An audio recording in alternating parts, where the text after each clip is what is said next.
as well. Number one, this is the worst I've ever seen their ratings. Monday's ratings, and we'll get there. We're going to do Friday, Saturday, and Monday. But it also shows you how few people outside of, if I'm just being real, some activist fans are watching this league. Because even though it's an all-time bad rating, it just shows you. Unrivaled just posted some of the worst numbers in its short existence, and the timing of everything that went down over the weekend made it impossible to ignore. The league had been riding a wave of positive headlines going into Friday, a reported 48% jump in revenue over the previous year, $40 million in total league income for Season 2. Those figures sounded impressive on the surface. But here's the thing. None of that money came from actual basketball. It was investor capital. And investors eventually want returns. They want to see real figures generated by the product itself, not just cash being pumped in from the outside. It just shows you how little fans they had to actually hemorrhage off. Now, in case you don't remember, this was just 7 days ago. All right, a 48% increase over 2025. $40 million in league revenue in its second season. And I was like, interesting. And what made that interesting is, well, the media rights deal from TNT. A big chunk of that $40 million, $16,667,000, to be exact, comes straight from a media deal with TNT.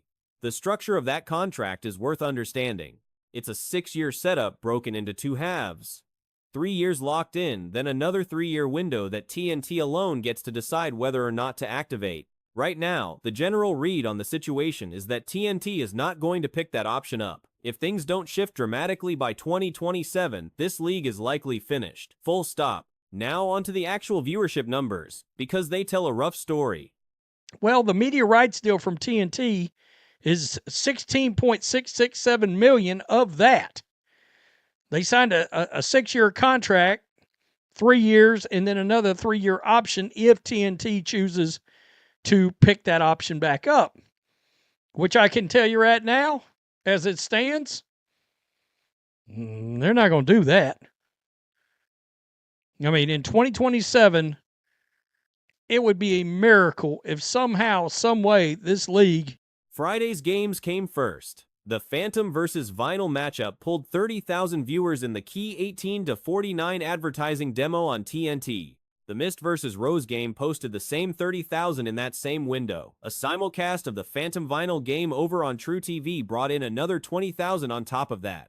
But look at where these games actually landed in the overall cable rankings: 131st, 125th, and 229th. Those are awful spots. Just awful.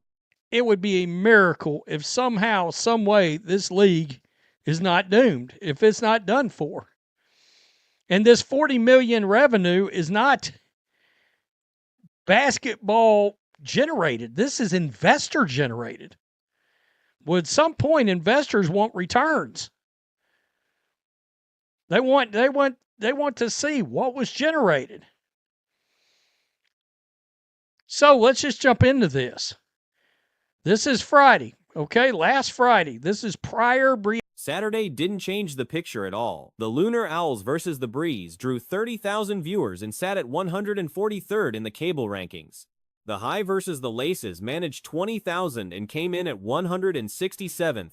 If the goal is to nail down what total viewership actually looked like across these matchups, the math points to something in the neighborhood of 80,000 viewers when everything gets factored in. That estimate comes from looking at how previous seasons played out. Total audiences tend to run roughly 4 times whatever shows up in the 18 to 49 demo. And then the Breanna Stewart situation landed. Stewart walked out holding a sign that read "Abolish ICE" before one of her games. So let's just jump into this. This is Friday, okay? Last Friday. This is prior to Breanna Stewart.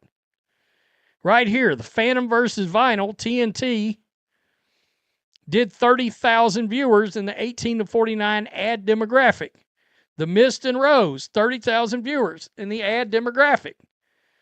That same game, I guess, was the Phantom Vinyl game, was simulcast on True TV did another 20,000 viewers. Look at these ranks far as actual total cable ranking. She followed it up with a public statement, framing her position as a push for policies that protect families and communities rather than ones built around fear. The blowback was fast and loud. One of the sharpest points raised was that Stewart said nothing at all about Laken Riley, a young woman who was raped and killed by someone in the country without legal status. That silence didn't go unnoticed by a lot of people paying attention. Monday's ratings showed exactly what that moment exposed about the state of the fan base. The Lunar Owls versus the Hive actually pulled in 50,000 viewers, which was almost a small miracle given everything that had just played out. But even 50,000 only placed that game at 130th in the total cable rankings. Far as actual total cable ranking, 131st, 125th, 229th. God, these ratings were bad, and they're going to get worse. The Lunar Owls and Breeze. This is on Saturday.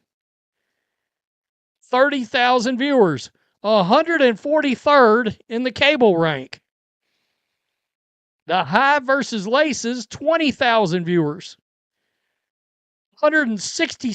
Then came the Laces versus the Breeze, and this one aired on TNT, not True TV, on TNT itself. That game registered a 0.02 rating. It didn't land anywhere in the cable rankings. No number, no position, just a blank spot. That's where Unrivaled is sitting right now, on life support. 20,000 viewers. 167th ranked. Now, if you want to try to figure out total viewership, I went back and looked at last year's.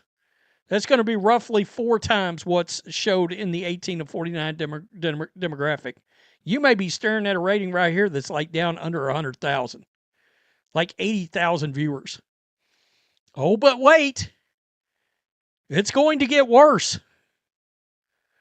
It's going to get worse. The strangest part of the whole mess is that a number of players in this league are treating Unrivaled as their fallback position, their safety net, while they hold out on signing a new WNBA contract. The safety net is crumbling in front of them right now in real time. And it was already on the way down before the Stewart moment even entered the picture. A massive chunk of the curious crowd from last season simply never showed back up for year 2. They gave it a look, decided it wasn't for them, and disappeared. Making matters worse, 2 of the league's biggest draws, Angel Reese and Sabrina Ionescu, aren't even suited up for Unrivaled this season. They picked other things to do with their time. Let me take you back over the weekend. Right? Breanna Stewart explains her abolish ICE sign. She came out holding this sign right here, abolish ICE. I made a video on that, and I triggered some of the retards that were subscribed to this channel, and I waved at them as they went right off into the sunset. The next day I replaced every one of them with a follow-up video. That choice alone speaks volumes about where this whole thing is trending. Project B is still out there in the background, cutting checks to players. But looming over everything is what happens with TNT. Come March of next year, TNT Sports gets the chance to walk away from its media rights deal entirely, and $16 million sounds like serious money until it gets placed next to what the WNBA just locked in. The WNBA's media deal alone clears $200 million. Factor in the portion that carried over a section reportedly tied to Ione, and the combined total hits around $260 million. Whatever it was everywhere. It was absolutely everywhere. Absolutely everywhere. And nothing, no flaw, no problems, nothing. When AJ Wilson gets her shoe, no problems. When Caitlin gets her shoe, she's not allowed. When Caitlin gets Rookie of the Year, it's actually a whole bunch of racist voters. When Caitlin Clark make all WNBA first team over Sabrina, apparently it's because of racism. Like, it just makes no sense. Caitlin Clark gets a triple-double. Oh, let's make up a story that there was fake noises in the stadium. Like, Caitlin Clark destroys Angel. Let's be real. As much as we joke about the 16,667,000 on one side of the scale, 260 million on the other. Those two numbers aren't even having the same conversation.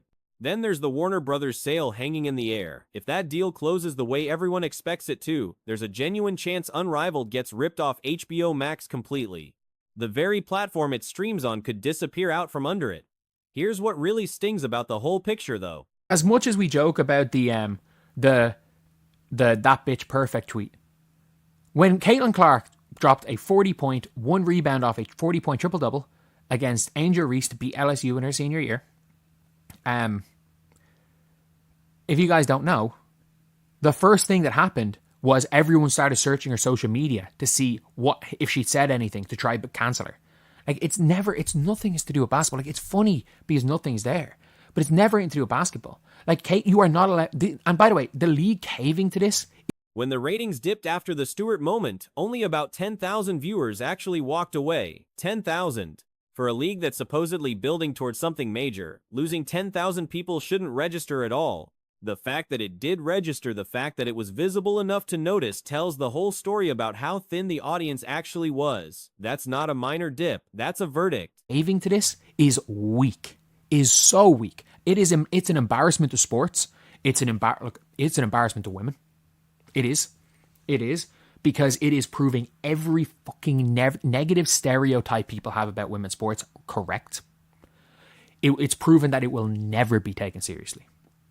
The league itself, by the way, there is a world where the league can outgrow an incompetent media within the league. And we saw that in 2024. The players in this league need to get serious about closing out that CBA. A fresh proposal has to go, in one that actually lines up with what the league can handle financially. Something the other side is genuinely going to sit down with this time, because the backup options are shrinking fast, and the main event isn't going to wait around much longer. So Caitlin Clark landed a spot on NBC. She's going to be part of one of their NBA broadcasts. Pretty straightforward stuff. Media within the league. And we saw that in 2024. We did see that in 2024. The league can outgrow it because, let's be real. Like, I don't think everyone's complaining about Elle Duncan. I don't think Elle Duncan's show's that bad. I don't think Elle Duncan is one of the bad ones. I think the bad ones, realistically, Carolyn Peck, Swoops, obviously they got rid of Swoops, Cindy Brunson, I don't know. I'm just trying to think of the really bad ones on media. I think Chiney's fine, Andrea Carter's fine. But here's where it gets absurd. The WNBA went ahead and put out a post celebrating it, drawing attention to the fact that one of their own players got a national television gig, and then the backlash hit. So fast, in fact, that the league turned around and scrubbed the post entirely. Gone. Deleted. Renee Montgomery's pretty bad. I'm not gonna lie. And again, like, Renee Montgomery is a part owner in a team. Is that like a big conflict of interest, having her in media? Not a big conflict of interest. But yeah, it's like in 2024, none of that crap really mattered because you still had actual sports shows, actual sports media covering the league, talking about it in the way it should be talked about. Whether it be in a debate setting, whether it be in like a... Just like that. And that right there tells you everything you need to know about where things stand. Because the reality is, if any other player in the league had landed that same opportunity, nobody would have batted an eye. Absolutely nobody. When A'ja Wilson got her Time magazine cover, when she picked up Athlete of the Year recognition, it was celebrated across every platform without a single person raising an objection. Zero drama. In a debate setting, whether it be in like a actual sports setting, they were actually talking about the league the way it was supposed to be talked about. Like it was a true sports league, and there was a respect there for the WNBA in the year 2024, and it wasn't just Caitlin Clark. Like what Arike did in the All-Star game, people were rightfully hyped about Arike. The reason they were rightfully hyped about Arike was because what she did was insane. And we've gone full 360. Like it 180 because when Wilson signs a shoe deal, not a ripple. When Clark signs one suddenly, it's a problem. When Clark wins Rookie of the Year, the narrative becomes that the voters were driven by racism. When Clark makes the All-WNBA first team over Breanna, that's racism too, apparently. Clark hits a triple-double and somehow people manufacture a story about fake crowd noise in the arena. Clark demolishes Angel Reese, and the first response from half the internet isn't to talk about the actual performance, it's to go digging through Clark's old social media posts looking for something, anything, to use against her. 360. Like it 180 because the WNBA media was, you have to hype everyone, otherwise you can't hype anyone. And then because Caitlin Clark brought in people that were willing to talk about this like the sport, the argument then became you can't praise Caitlin Clark because praising Caitlin Clark is in fact putting down players of color. And I'm like, what what relevance is that? Like, I remember literally my all W first team last year. I think I can't remember what I said. I said something like the only reason Breanna Stewart is on the first team will be on the first team over Caitlin Clark. Nothing is ever about the basketball. That's the pattern. And the league entertaining all of this, rolling with it, even encouraging it, that's not bold. That's gutless. It's an embarrassment. Not just to the sport, not just to women's basketball, but to every single player in that league who actually wants the game to be taken seriously. First team will be on the first team over Caitlin Clark. Or sorry, Sabrina Ionescu will be on the first team over Caitlin Clark.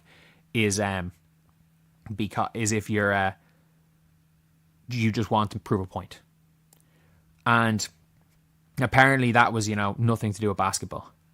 Like, yes, because it has nothing to do with basketball, and it's all to do with, any sort of ism. When you've got one female player from Iowa who's dating a former Because every time the league bends to this kind of pressure, it's handing ammunition to every person who has ever said women's sports will never be treated like real sports. The league is literally proving them right every single time it does this. Here's the thing though, 2024 showed that the league can actually survive this garbage if the environment around it is healthy enough. In 2024, mainstream sports outlets were actually covering the WNBA the way a legitimate professional league deserves to be covered. Debates, analysis, real discussion, actual sports journalism treating it like it mattered, and it did matter.